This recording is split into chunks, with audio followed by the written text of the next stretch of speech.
Hello everyone, it's Cindy Blackstock here. I'm in unceded Algonquin territory here at Beechwood Cemetery, visiting Dr. Bryce.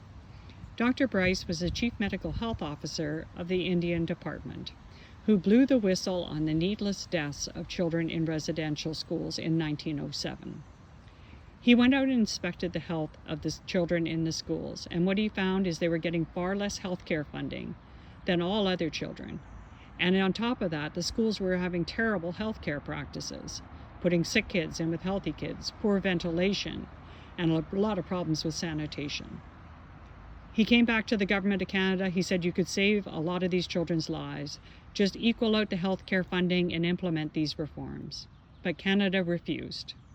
Dr. Bryce's report was leaked to the media, and the 1907 Evening Citizen read, "Schools aid white plague. Absolute inattention to the bare necessities of health."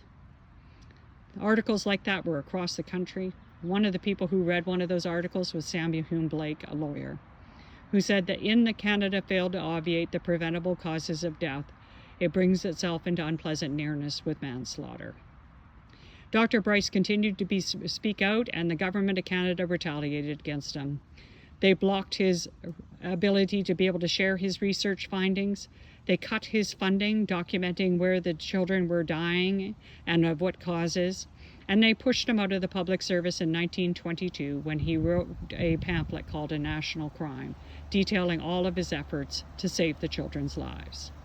In the family, they often say that Dr. Bryce's greatest lament is that the work did not get done to save the children. Well, the work is in our hands now.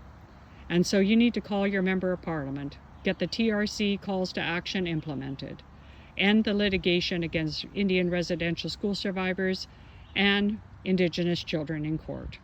It's time to get the work done now.